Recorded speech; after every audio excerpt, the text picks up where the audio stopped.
오늘은 우리가 종료주일로 예배를 드립니다. 종료주일이라고 말하면 부활절 한 주 전 주일을 우리가 보통 종료주일이라 이렇게 말하죠. 예수님께서 부활절 한 주 전에 예루살렘에 입성하신 그 날인데 사람들이 종려나무 가지를 꺾어서 그것을 흔들어서 환영했다라는 것입니다. 그래서 종료주일이다 이렇게 지키고 있는 것을 볼 수 있습니다. 오늘 보면 8절에 보니까 무리 대다수는 그들의 겉옷을 길에 펴고 다니들은 나뭇가지를 베어 길에 펴고 이 나뭇가지가 종려나무인 것을 우리는 알 수 있죠. 6월절에 있는 첫 주간, 6월절에 있는 첫 주간을 종료주일로 지키고 있다라는 것입니다. 우리나라에 상징하는 나무가 무궁화라면은요, 이 종려나무는 이스라엘 나라를 상징하는 그런 나무였던 것을 볼 수 있습니다. 이방 나라가 이스라엘을 점령하면은요, 그것을 기념하기 위해서 이스라엘 점령 후 신전이나 궁에다가 종려나무를 새겨서 넣은 그림을 그렸다 이렇게 말해주고 있습니다. 이집트에 가면 카르낙 신전이 있습니다. 카르낙 신전에도 종려나무를 새겨 넣었다라고 말합니다. 투트모스 3세죠. 투트모스 3세가 이스라엘 점령하면서 그것을 기념하면서 종려나무를 벽에다 새겼다 이렇게 말하고 있습니다. 또 로마의 장군이 주 70년에 예루살렘을 점령하죠. 티투 장군이 점령하고 그런 다음에 그것을 기념하기 위해서 주화를 만들었는데요. 거기 종려나무가 있고 그 아래 유대 여자를 이렇게 글 새겨 놓았다라는 것입니다. 그리고 글씨를 썼는데 뭐라고 썼냐면 주데아 카파 이렇게 썼습니다. 유대 점령되었다라고 하는 말, 주데아 카파 이렇게 썼다라는 것입니다. 그런데 또 이 종려나무는요, 구원의 상징이죠. 이스라엘 상징하는 이 종려나무는요, 이스라엘 구원의 상징이다라는 것입니다. 그래서 이스라엘 백성들이 종려나무를 꺾어가지고 잘라서 이 나무를 흔들었다라고 말해주고 있습니다. 그래서 이 전쟁에 나갔다가 승리하고 돌아온 장군들, 군인들을 환영할 때에 종려나무를 흔들면서 환영했다라는 것입니다. 우리가 캘리포니아에 살고 있는데요. 캘리포니아 팜트리가 많이 있죠. 팜트리를 보통 종려나무다 이렇게 말하고 있습니다. 근데 이 캘리포니아의 남쪽, 서던 캘리포니아 남쪽이 어느 주하고 연결되어 있냐면 네바다 주 밑으로 아리조나 주하고 연결되어 있습니다. 아리조나 주에 보면 피닉스라는 그런 도시가 있죠. 우리 성도들 가운데 그쪽으로 이제 또 출장 자주 가시는 집사님들 계신데 피닉스라는 도시가 있는데 피닉스라는 이름의 뜻이 불사조라고 하는 그런 뜻이 있다라고 말해주고 있습니다.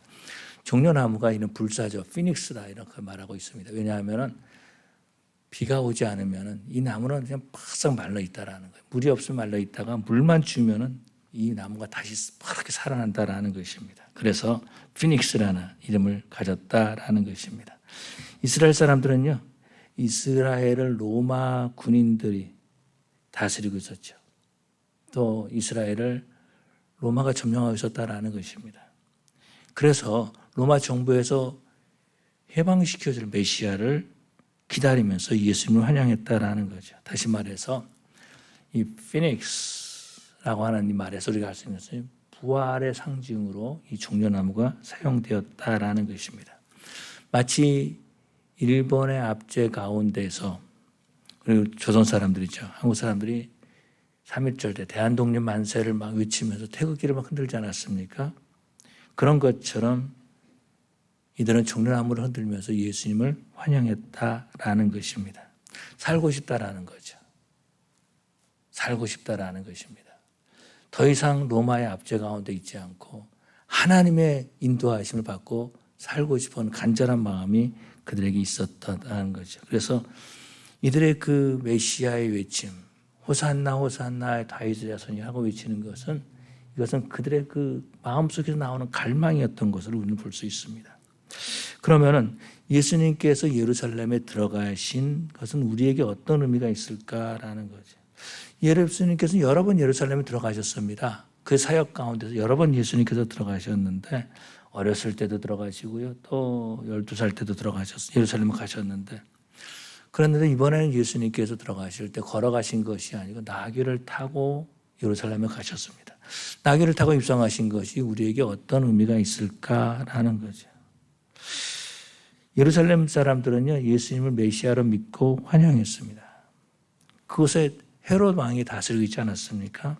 그렇지만은 그 땅은 하나님이 다스리는 그런 나라가, 그런 땅이 세워지기를 간절히 원했다라는 것입니다. 뿐만 아니라 메시아가 오셔서 나를 좀 구원해 주셔서, 나의 삶에서 구원해 주셔서 라고 하는 간절한 마음이 있었던 거죠. 예수님께서는 겸손하게 나귀를 타고 메시아이심을 선언하고 있습니다. 예수님께서 약속하신 다윗의 후손으로 이 땅에 오셔서 왕으로 환영받고 계시는 그런 모습들을 볼 수 있죠. 그렇기 때문에 이 종려주의는 어떤 것이냐면 예수님은 나의 왕이심을 고백하는 그런 주일이다라는 거죠. 그러면은 예수님은 예루살렘 성에 왕이라 그렇게 선언하시면서 예루살렘 입성하셨는데, 그러면 나는 예수님을 왕으로 모시고 있는가 한번 질문해 볼 필요가 있는 거죠. 예루살렘 사람들은 예수님을 해방자로서, 묶임에서 해방을 시켜줄 자로 환영하고 있었는데, 나를 죄에서 결박시킬, 죄에서 해방시켜 주실, 죄의 결박에서 해방시켜 주실 그 하나님으로, 그 메시아로 나는 예수님을 환영하고 있는가라는 것입니다. 종려주일은요, 예수님의 구원자이심을 선언하시는 그런 날이다라는 것입니다. 비록 지금까지 죽은 자처럼 지나왔다 할지라도 예수님이 나를 살려주실 것을 믿고 선언하는 그런 날이 종려주일이다라는 거죠. 그렇다면 나는 죽은 자의 모습으로 살 것인가? 아니면 예수를 통해서 다시 살고 싶은가라는 것입니다. 오늘날 이민교회를 보면은요, 어떻습니까? 정말 예수님을 나의 왕으로, 나의 구주로 모시고 있는 그런 교회처럼 느껴집니까? 정말로 이민교회에서 예수님이 나의 구주라는 고백하고 이런 선언하고 있는 것입니까? 예수님 당시 종교 지도자들은요, 메시아를 갈망하지 않았죠. 예수님 당시 종교 지도자들은 메시아를 기다리지 않았다라는 것입니다. 메시아보다도 돈을 더 사랑하고 돈을 더 의지했던 것을 볼 수 있습니다. 메시아의 해방을 기다리기보다는, 메시아가 오셔서 우리를 해방을 시켜주기를 기다리기보다는 로마의 종으로 살면서 이더러가 좋사오니 하면서 종교적인 존중과 명예 이런 것을 얻기 위해서 살고 있었다라는 거죠. 하나님 말씀을 연구하면서 종교 의식을 행하면서 좀 더 리얼하게 표현하면 경건한 척하면서 메시아신 예수님을 환영하기보다는 예수님을 메시아라고 고백하는 사람들을 시기하고 오히려 그들을 박해하면서 출교시키고 또한 예수님을 십자가에 못 박는 그런 모습들을 볼 수 있습니다. 왜, 무엇 때문에 이 종교지도자들은 그렇게 했을까라는 거죠. 왜 종교지도자들은 예수님을 환영하지 않았을까? 이들은 종교적인 예식은 잘 알고 있었지만 하나님과 교제가 없었다라는 거죠. 이들은요, 종교적인 명예만 가지고 만족했을지 모른다라는 것입니다. 로마의 종이어도 명예만 주어진다면 메시아가 필요 없다라고 생각했을지 모른다라는 거죠. 이런 모습을 우리 주님이 제사장이라고 하는 사람들과 바리새인들과 서기관들에서 보셨다라는 거죠. 이들을 보시고 우리 주님의 마음이 어떻겠습니까? 얼마나 마음이 찢어졌겠어요? 얼마나 마음이 아프셨겠습니까? 누가복음에서 보니까 이 종교 지도자들의 모습을 기록하고 있습니다. 이들은요, 예수님을 메시아로 환영하는 사람들을 책망했어요. 그 말을 듣고 예수님께서 이 사람들이 침묵하면 이 돌들이 소리 지를 것이다 라고 말씀하셨죠. 우리 주님은요, 메시아로 환영받기를 원하시고 사람들이 메시아에 대한 갈망이 있기를 원하신다라는 것입니다. 이 세상의 종으로 사는 것이 아니라 하나님의 다스리심을 갈망하기를 원하고 계신다라는 거죠. 지금까지 메마라 죽은 자처럼 살았다 할지라도 메시아로 생명을 얻고 다시 살기를 원하신다라는 것입니다. 예수님이 이 땅에 다윗의 후손으로 오셨죠. 그래서 오늘 본문에서 보니까 그렇게 말씀하고 있습니다. 호산나 다윗의 자손이여 찬송하리로다 이렇게 말해주고 있죠. 다윗의 자손, 다윗의 후손 이렇게 말하는 것은 메시아를 의미하는 메시아의 대명사처럼 사용했다라는 거죠. 우리 예수님께서는 자연계에 명령하셨습니다. 바람과 바다에게 잠잠하라 고요하라 그랬더니 바람과 바다가 잠잠하고 고요해졌습니다. 뿐만 아니라 우리 예수님께서는요, 수많은 질병들을 고쳐주셨죠. 지금도 현대의학에서 고칠 수 없는 그러한 질병들을, 불치의 질병들을 우리 예수님께서 고쳐주셨다라는 것입니다. 또 우리 예수님께서는 귀신 들린 자에게 귀신을 명령하셔서 귀신을 나가게 하셨지. 영적인 세계도 우리 주님께서 지배하셨다라는 것입니다. 그 예수님이 하나님을 믿는 하나님의 백성들이 이 세상의 종으로 사는 것을 원치 아니하신다라는 거죠. 하나님의 백성들이 이 땅의 종으로 살면 얼마나 마음이 아프겠습니까? 말라 삐뚤어져 가지고 예배하지도 못하고 하나님과 교제하지도 못하고 삐뚤어진 마음을 가지고 쓴뿌리를 가지고 살고 있는 모습을 보시고 우리 주님께서 얼마나 마음 아파하시겠습니까? 이 정료주일은요, 예수님께서 예루살렘에 입성하신 것은 왕으로 오셨음을 보여주고 계신다라는 거죠. 스가랴서 9장 9절에 말씀하신 것처럼 겸손하여서 나귀를 타고 오신 것을 보여주고 있습니다. 그래서 제자들에게 말씀하시죠. 건너편에 가서 나귀를 끌고 와라. 만약에 이것을 누가 푸느냐, 왜 끌고 가느냐, 그분은 주가 쓰시겠다라고 말하라. 그래서 가져오게 하셨습니다. 그러고 난 다음에 예수님께서 예루살렘에 그 나귀를 타고 입성하시죠. 이 일로 말미암아서 많은 성 사람들이 소동했습니다. 물론 오늘 본문에서 보니까 예수를 잘 알지 못하는 사람들은 예수님은 선지자다. 나사렛에서 나온 선지자다. 그렇게 말하고 있다는 것입니다. 그렇지만은 대부분의 예루살렘 사람들은 다윗의 자손이요. 메시아라는 거죠. 다윗의 자손이요. 주 이름으로 오신 이요. 가장 높은 곳에서 호산나 하면서 찬양했다라는 것입니다. 호산나라는 것은 나를 구원해 주셔서 플리즈 하는 말이죠. 나 플리즈 하는 그런 말이에요. 제발, 우리 한국말로 제발 나를 좀 구원해 주셔서 하는 그런 의미다라는 것입니다. 지금도 성령 하나님이 예수님이 메시아이심을 증거하고 있는 줄로 믿습니다. 지금도 성령 하나님께서요, 우리에게 메시아를 갈망하는 마음을 주신다라는 거죠.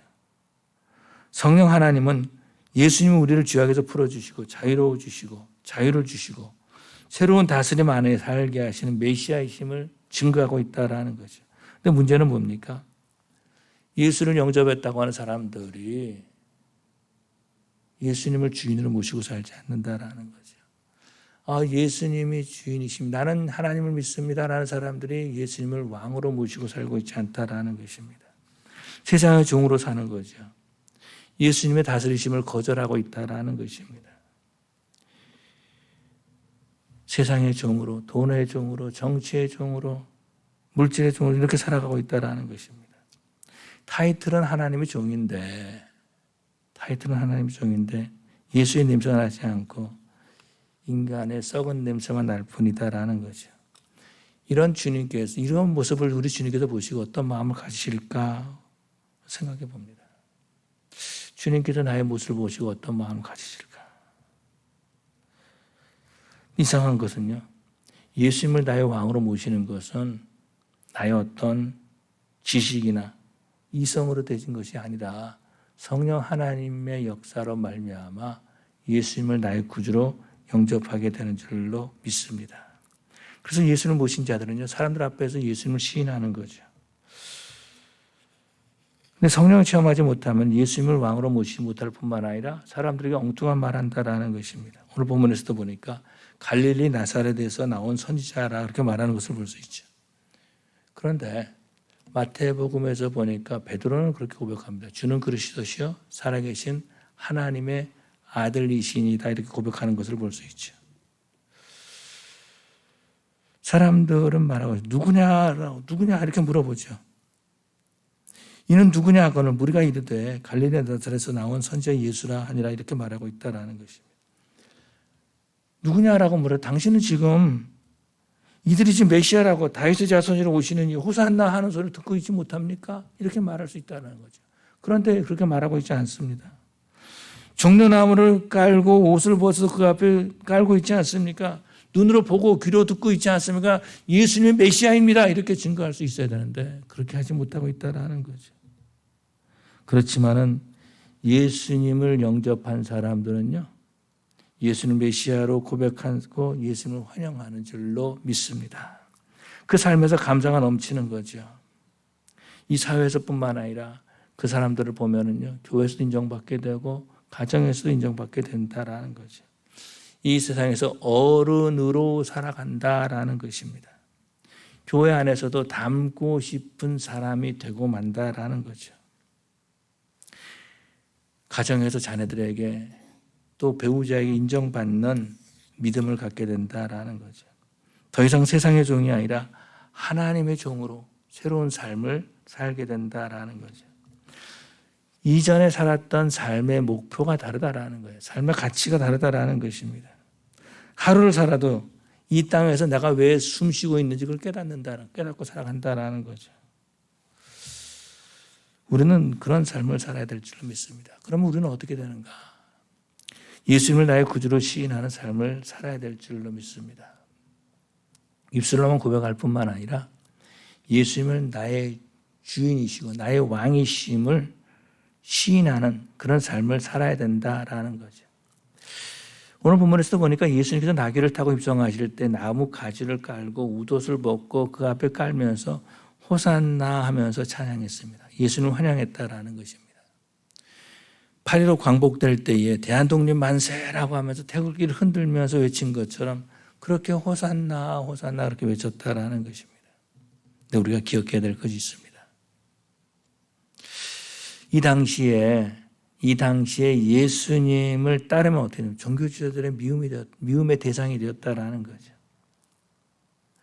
이들은요, 종교 지도자들은 예수님 자신을 십자가에 못 박게 하려고 했고 예수님을 시기하고 죽이려고 했던 것을 알고 있었다라는 거죠. 요한복음 9장에서 보니까 실로암가에서 그 눈을 씻어가지고 소경되었다가 앞을 본 사람이 있지 않습니까? 그 사람을 보고 종교 지도자들이 묻습니다. 물어보고 나니까 이 사람 분명히 말하거든요. 메시아라고 그렇게 표현하고 있습니다. 그랬더니 이 종교 지도자들이요, 그 부모에게 가서 물어보는 거예요. 네 아들이 맞냐? 네 아들이 태어날 때부터 소경이었냐라고 물어보죠.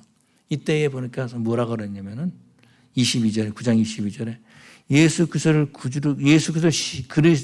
그리스도로 시인하는 자는 출교하기로 결의하였습니다. 이렇게 표현하고 있습니다.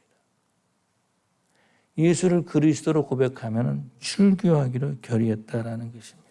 다시 말해서 그런 환경에서 예수님을 따르고 예수님을 환영하는 것은 결코 쉬운 일이 아니다라는 거죠. 그래서 니고데모는 어떻게 합니까? 밤에 몰래 사람들 보지 않는 데서 예수님을 찾아가죠. 근데 오늘 본문에 이 사람들은요, 예루살렘에서 예수님이 나귀를 타고 들어오시는 것을 보고 환영하는 그런 모습들을 볼 수 있습니다. 처음에 조선 땅에 선교자들이 오지 않았습니까? 처음에 조선의 복음이 증거될 때 많은 사람들이 외면했어요. 심지어 어떤 집안이 있었냐면, 야, 한 집에서 어떻게 두 신을 섬길 수 있냐? 그럼 망해. 그러면서 가족들이 박해할 때도 있었다라는 것입니다. 그런데 선교사들이 전한 복음을 듣고 예수를 영접한 사람들이 있었습니다. 그런데요, 우리가 잘 아는 것처럼 그 당시에 보면은 한강변 마포에서 목이 잘려 죽인 사람들이 많이 있었어요. 왜냐하면 예수를 믿기 때문에, 예수를 영접했기 때문에 그랬다라는 것입니다. 그러면은 이 사람들이 몰라서 예수님을 구주로 영접했습니까? 자기 죽을 줄 몰라서 나 이렇게 죽을 줄 몰랐어. 그래서 예수를 영접했습니까? 아니다라는 거죠. 이들이 미련하기 때문이 아니라 혹은 자신의 생명을 가볍게 여겼기 때문이 아니라는 거죠.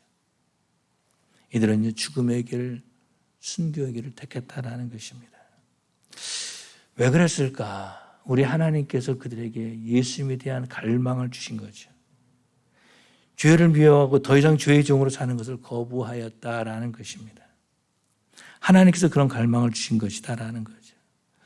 또 하나님은 우리의 신앙을 성장시키기 위해서 사람들 앞에서 시인할 수 있는 환경을 주시는 줄로 믿습니다. 저는요, 지금도 식당에 가면은요, 저 사람 예수 믿는 사람이다. 저 사람 예수 믿는 사람 아니다. 구분할 줄 알아요. 어떤 특별한 어떤 은사가 있는 것은 아니고요. 식당에 가면 음식을 먹을 때 기도하면 저 사람 예수 믿는 사람이구나. 또 기도 안 하면 저 사람 예수 믿는 사람 아니야. 날라리야. 이렇게 생각한다라는 것입니다. 누가복음 12장에 우리 주님께서 그렇게 말씀하셨습니다. 내가 또한 너희에게 말하노니 누구든지 사람 앞에서 나를 시인하면 인자도 하나님의 사자들 앞에서 그를 시인할 것이요. 사람들 앞에서 나를 부인하는 자는 하나님의 사자들 앞에서 부인을 당하리라 이렇게 말씀하셨습니다. 그런데 이 세상의 권력이나 지식이나 경험으로 혹은 어떤 지혜로 예수님을 나의 구주로 시인하지 못한다라는 거죠.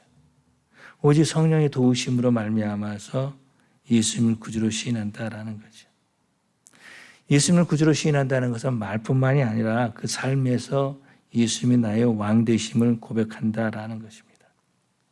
예수님이 나의 주인이십니다라는 고백이죠. 그래서 우리는 주 예수 그리스도 그렇게 말하고 있습니다. 내 건강의 주인이 우리 주님이시다라는 겁니다. 내 돈의 주인이 누구예요? 주님이시다라는 거죠. 내 시간의 주인이 누구예요? 주님, 우리의 예수님이시다라는 것입니다.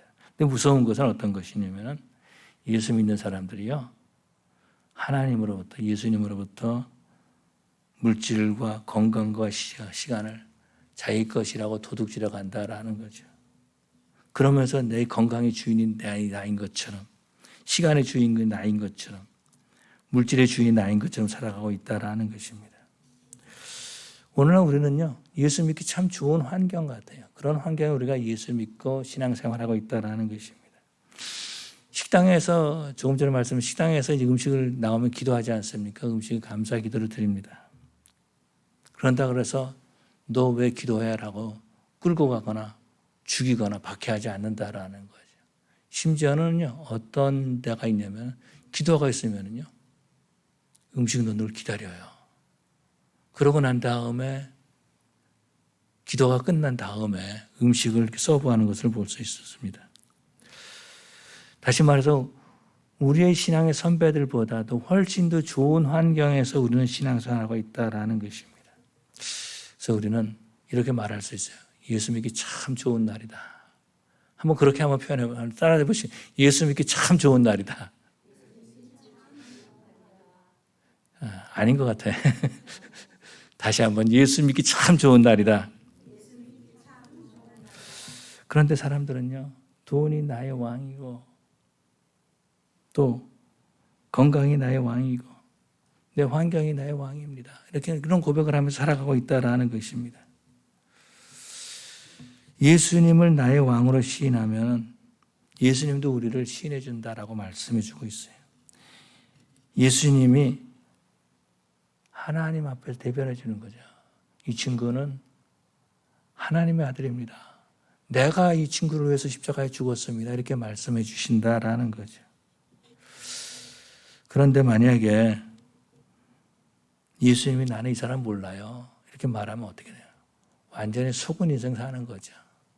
완전히 속은 인생 살고 만다라는 것입니다.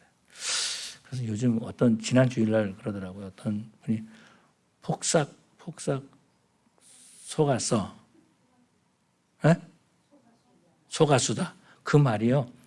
어원이 폭삭이라는 말이에요. 폭삭 속았수다라는 말이 이렇게 위로해 주는 말이래요. 하루 종일 일했으니까, 하루 종일 고생했으니까 위로해 주는 말이에요. 그게 제주도 방언이라고 그래요. 그런데 그렇게 위로하는 것이 아니고 완전히 속는 인생이 되고 마는 거죠. 우리 예수님께 인정받아야 되는데 속는 인생을 살지 말아야 된다라는 것입니다. 그래서 우리 뉴크리스천 교회 성도들은요, 성공적인 삶을 살아야 될 줄로 믿습니다. 두 번째로 우리는요, 메시아를 갈망하는 마음이 우리 가운데 있어야 된다라는 거죠. 복음성가 가운데 이런 가사가 있습니다. 제가 노래를 잘하면 불러드릴 텐데 가사만 제가 읽어드리겠습니다. 죄 많은 이 세상은 내 집안이네. 내 모든 보화는 저 하늘에 있네. 저 천국 문을 열고 나를 부르네. 나는 이 세상에 정들 수 없도다. 오 주님 같은 친구 없도다. 저 천국 없으면 나는 어떻게 하나. 저 천국 문을 열고 나를 부르네. 나는 이 세상에 정들 수 없도다. 오늘날 내 자신을 보면은요, 내가 이 세상에 너무 정든 거 아니야 라는 생각하실 때가 있다라는 것입니다. 천국에 가면 우리 주님께서 나를 기다리고 계시는데 주님과 함께 하기보다는요, 이 죄 많은 이 세상에 더 오래 살려고 안달하고 있는 나의 모습을 보게 된다라는 것입니다. 마치 천국 가고 싶지 않은 사람처럼 그렇게 보여진다라는 거죠.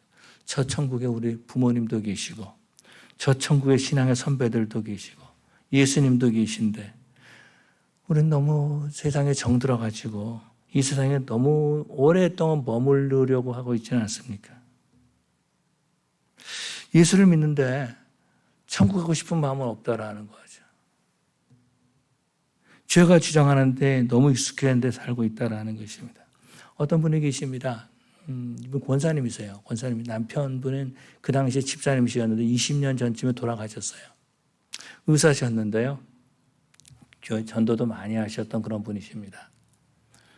그리고 이제 병원에 이제 자기 오피스죠. 오피스에 이제 아는 목사님들 오시면은 그냥 치료해 주면서 그냥 돈을 안 받고 치료해 주셨던 그런 분이세요. 그런데 그 남편분이 떠나신 지 20년 정도, 지금 20년 정도 된 것 같아요. 그랬는데 그 권사님 보면은요, 남편에게 가고 싶은 마음이 없는 것 같아요. 더 이상 난 남편 보고 싶지 않아. 이 세상에 그냥 오래오래 살고 싶으신 것 같아요. 초대교회 성도들은 뭐라 그랬습니까? 서로 인사할 때 마라나타, 주 예수 오시옵소서 라고 인사했습니다. 초대교회 성도들은요, 박해 가운데서 예수를 믿었다라는 거죠. 예수 믿는 일 때문에 고향 친척을 떠나야 됐다라는 거예요. 예수 믿는 일 때문에 새로 잡을 얻고 예수 믿는 것 때문에 자녀 교육을 제대로 하지 못했다라는 것입니다. 그런데요, 이들은 하나님 앞에 예배할 수 있음에 감사했다라는 것입니다. 이들은요, 시상을 유산으로 남겼습니다. 이들은 주님이 이 땅에 오실 날을 기다리며 살았던 거죠. 예수님 당시에 유대인들은요, 로마의 지배 아래 있었습니다. 로마의 군인들의 잔인함을 보면서 아마 그 앞에서 두려워 떨고 있었을 거예요. 하나님의 백성들이 하나님을 알지 못하는 나라의 식민지로 사는 가운데 있는 것이 너무나 마음이 아프고 무거운 짐이었을 것이다라는 거죠. 더욱 마음 아픈 것은 어떤 거예요? 자기 동족들, 자기 민족들, 종교 지도자들인 제사장들이 타락해 가는 거죠.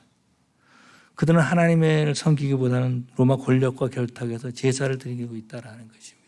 그들이 제사로 드렸던 예물들을 가지고 그들은 배불리고 먹고 살고 있었다라는 거죠. 그래서 어찌 보면 이들은요, 하나님, 예수님 빨리 오십시오. 그렇게 갈망했을 것입니다. 그런데 예수님이 나귀를 타고 예루살렘 오시는 거죠. 이들은 예수님을 메시아로 다윗의 자손 예수여 오시옵소서, 호산나라고 하면서 우리를 구원하소서라고 외쳤다라는 것입니다. 그렇다면 오늘날 나에게 이런 외침이 있는가? 정말 예수님이 내 인생을 다스리기를 갈망하고 있는가? 혹시 내가 하나님이 다스릴까 봐서 두려워하고 있지는 않은가? 하나님이 내 가정, 내 사업체 다스리면 망할 것 같은데 하면서 어떻게 하나라고 하면서 우물쭈rum하고 있지는 않은가? 우리 자신을 한번 살펴볼 필요가 있다라는 거죠. 저는 어렸을 때, 한국에 있을 때에 택시 운전사 앞에 또 버스 운전사 앞에 조그만 사진이 있었어요. 사진이 그 옆에 뭐라고 적었냐면 오늘도 무사히라고 하는 그 글이 있었습니다. 지금 있는지 모르겠어요. 그런 글이 있었습니다. 그런데 저는요, 그것도 고등학교 때 같아요. 교회 갈 때마다 오늘도 무사히 이렇게 기도했어요. 왜 그러냐면은, 교회에서 은혜 받으면은요, 그냥 콧물, 눈물 다 흘리면서 또 어떤 때는요, 장의자가 쪼개져서 나갔다니까요, 발로 막 쳐가지고, 손으로 치고 막 발로 쳐가지고 장의자가 쪼개져서 나간 일도 있었다라는 것입니다. 저는 그런 모습이 너무나 창피했어요. 그래서 하나님 오늘도 무사히 나에게는 피해 가십시오. 이렇게 기도한 적이 있었습니다. 그런데요, 어느 날 내 자신이 콧물 눈물 흘리면서 기도하기 시작했던 거죠. 지금도 그때를 사모하고 있습니다. 하나님, 나에게 은혜 주십시오. 라는 거죠. 꼭 그런 것은 아니겠지만 그런 생각을 가졌습니다. 예배당이 목표인 사람은 예배당에 오는 것으로 만족하는 거죠. 그런데요, 저도 예배당에 있으면 참 장의자에서 잠이 잘 와요. 그런 사람들은 예배당이 목표인 사람은 예배당에 오는 것으로 만족하죠. 잠을 자든 예배를 드리든 상관없다라는 것입니다. 그런데 하나님의 은혜를 갈망하는 사람은 어떻습니까? 예배당에 와서 하나님의 만져주심을 갈망하면 그런 사람들은 예배 시간을 졸라 주무실 수 없다라는 거죠. 하나님은 종려줄 왕으로 예수님은 종려주의를 왕으로 우리에게 선포하시고 오셨습니다. 그런 것처럼 예수님이 나의 왕으로 모실 때에 내 인생에 변화가 일어나는 거죠. 어제와 동일한 삶을 살지 않는다라는 것입니다. 어제의 삶과 다른 가치관을 가지고 다른 목표를 가지고 살아간다라는 것입니다. 그렇기 때문에 우리 뉴크리에이션 교회 성도들은요, 메시아를 갈망하면서 예수님을 왕으로 모시고 예수님을 시인하는 삶을 사시기를 간절히 축원합니다. 우리 기도하시겠습니다. 사랑의 아버지 하나님 감사합니다. 주님께서 제대로 사랑해 주셔서 오늘도 주의 전에 불러주시고 아버지 하나님 종려주의를 맞이해서 우리가 예배하게 주심을 감사합니다. 하나님 종려주의를 맞이해서 정말 예수님이 나의 왕이시고 나의 구주이시고 그것을 고백하고 선언하고 시인하는 삶을 살 수 있도록 인도하여 주시옵소서. 감사하며 예수님 이름으로 기도 올리옵나이다. 아멘.